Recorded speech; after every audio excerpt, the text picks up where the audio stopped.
Hi everyone! So, for today's video, I'm going to talk about the visa validity at saka yung mga difference between the single entry, the double entry, and the multiple entry. So, these different entries fall under the short-term visa. Again, for short-term visa, the maximum days that you can stay in Europe or in Schengen countries is a total of 90 days. Bawal lumagpas ng 90 days kung ayaw mong maging overstaying or magkaroon ng bad record sa immigration. So, we're going to talk about first the single entry visa. So, the single entry visa will allow its visa holder to enter the Schengen countries only once. With single entry also, I noticed na maraming nagkakamali or maraming nagiging confused regarding single entry na once you have a single entry visa, you can only enter or you can only visit one country. No guys, with single entry visa, you can enter or visit all 26 Schengen countries as long as hindi ka lalabas ng Schengen zone. Because once you get out of the Schengen zone with your single entry visa, you cannot go back again. Linawin ko yung confusion regarding the single entry. It does not mean that you can only visit one country in Europe with a single entry. Again guys, you can enter 2 countries, 5, 7, 10, kahit ilan ang gusto nyo, basta hindi kayo lalabas ng Schengen zone. So, there are some frequent questions that I keep on receiving from the applicants regarding this visa. Some ask, what if I come home early because of some emergency and was not able to use all the days that was approved on my visa?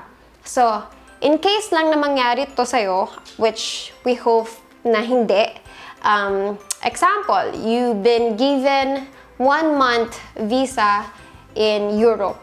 And then, nasa Europe ka na for a week. And then, there become an emergency back home and kailangan mong umuwi. Guys, if you go back home to your home country, kahit hindi mo pa nagagamit yung 30 days na na-approve sa'yo, you cannot go back. Kahit anong reason man yan, kahit na emergency yan or valid naman yung reason nyo bakit kailangan nyo umuwi, kailangan nyo na lang ulit mag-apply ng visa para makabalik sa Europe. I think it's best na i-explain nyo na lang sa cover letter nyo na you've been given a visa before and it just happened na kailangan mong umuwi kasi may emergency kaya gusto mong mag-apply ng visa uli. I think that would be helpful. Some applicant also asked me, what if late na akong nakapunta sa Europe? What will happen to those days that I was not able to use? Well guys, if late entry naman yung case mo, it is okay naman na mag-request ng visa extension. Sa mga gantong scenario lang ha,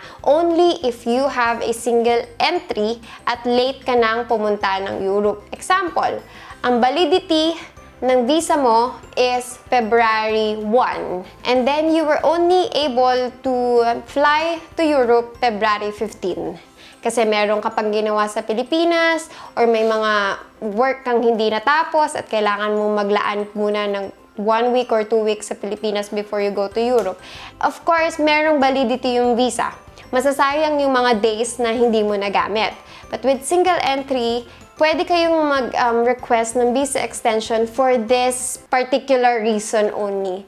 I mean, there are different reasons why you can extend your visa. But with late entry, most of the time, I believe ito mga napagbibigyan ng visa extension. Basta make sure lang na if mag-extend ka ng visa, kailangan hindi pa expired yung visa mo. Kasi once your visa expired and hindi ka nag-extend ng visa because you have this thinking na okay lang kasi late lang naman ako ng 2 weeks so I deserve another 2 weeks here. As long as you haven't extend your visa, you cannot stay in Europe or magiging overstaying na yon. At pag nakita ng immigration yon, once you go back to the Philippines, you might have a bad record and pag gusto mo bumalik in the future, you might have a hard time explaining or syempre, mahirap na magkaroon ka ng record ng overstaying kahit saang countries mahihirapan ka mag-apply ng visa. So, So, if in any case you wanted to know the information or process and requirements on how you can extend your visa, I will have a separate video for that. So, do subscribe to my channel and hit that bell button para maging updated kayo once I posted that video. After single entry visa, we have double entry visa. So, from the word double, it means you can enter the Schengen zone twice. Depende pa rin yon sa validity ng visa mo. So, example, gamitin natin yung unang example kanina na you are given a 1-month visa approved. And then, on your first week sa Europe, you decided na, kailangan ko bumalik ng Pilipinas kasi birthday ni best friend, ni mother, ni father, or kung sino man. Tapos, after 2 weeks, you decided na gusto mo ulit bumalik ng Europe to finish yung mga natitirang araw. That is possible. But again, you can only do that twice. You only have 2 chances to enter the Schengen zone. Sa pangatlo, pang-apat, hindi na kasi kailangan mo na uling mag-apply ng visa kahit hindi mo pa nagagamit yung lahat ng days na na-approve sa'yo. Kaya, kung ako sa'yo, gamitin mo na lahat. Siyempre, another application, another waiting na naman, kaya make the most out of it. And then we go dun sa third entry category. Ito yung pinaka-favorite nating lahat. I'm receiving a lot of question regarding this na gustong mag-avail ng multiple entry at paano daw yun. Guys, the third entry visa is yung multiple entry which will allow the visa holder to enter Europe multiple times but only within 6 months. So again, ang maximum na days for short-term visa is 90 days. As long as hindi mo mauubos yung 90 days over the span of 6 months, pwede kang magpabalik-balik sa Europe. Now, if nasobrahan ang tagal mo ng pagbabakasyon sa, let's say, 1 month, nagbakasyon ka ng Europe, tapos bumalik ka ng Pilipinas. And then, maraming work na dumating, hindi ka payagan ng boss mo na magbakasyon uli, and then natapos yung remaining 5 months. Pag yung validity is natapos na, kailangan mo na ulit mag-apply ng visa. I think madalas na binibigyan ng multiple entry is yung mga frequent travelers na mabilis silang mag-request nito. But again, wag mawawalan ng pag-asa yung mga first time pa lang na magta-travel ng Europe or yung first time pa lang talaga na lalabas ng bansa.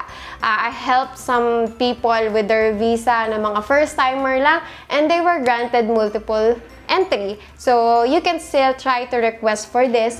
But ako kasi, lagi kong ina-advise para sa mga first-timer na to apply for a single entry. And then, if you had an experience already na nag-travel ka sa Europe before and then you wanted to apply for a second visa, then you can apply for a multiple entry. For some of you, probably know hanggang multiple entry lang siya, which is valid for 6 months. Now, there are longer validity under the multiple entry visa. They do have a 1-year multiple entry and they also have a 3 years up to 5 years multiple entry.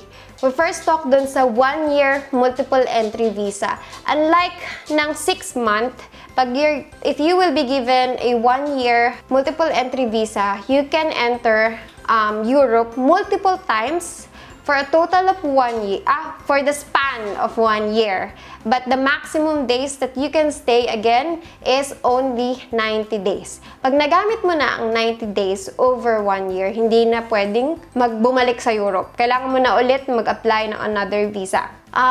I think itong 1-year multiple entry visa is very rare na ibigay sa mga Pilipino. This is only most of the time given sa mga ang purpose ng trip is business or maybe a family member na pabalik-balik sa Pilipinas. I think very rare yung mga nabibigyan ng gantong 1-year entry. Yun yung mga different entry. Again, uulitin ko, ang pinaka-confusing kasi madalas sa mga applicant is that they wanted to get that multiple entry to be able to enter multiple entry visa to be able to enter multiple countries. Again guys, kahit single entry man yung visa mo, pwede kang mag-enter ng multiple countries. If ever, nagiging confused pa rin kayo regarding dito, you can leave a comment in the comment section below and I will try my best to answer that. Or kung gusto nyo naman na talagang ipaliwanag ko pang mabuti sa inyo, you can send me a direct message and I will try my best to explain it in an easier way. So, if you're not yet a subscriber, please do hit that subscribe button. Help me reach 2,000 soon because it is my birthday soon. So, I hope that you like this video. Also, guys, if you do need help sa mga applicant dyan ng Schengen Visa, if you need any help, any advice, or writing services na kailangan nyo ng cover letter, itinerary, sponsorship letter, lahat ng kailangan nyo, or just simply need some tips, you can send a direct message to me. I have my email down in the description below. Also, I will have a link to my Facebook group where you can join and post any question that you have or any experience you want to share. So yeah, I'll see you on my next video. Bye!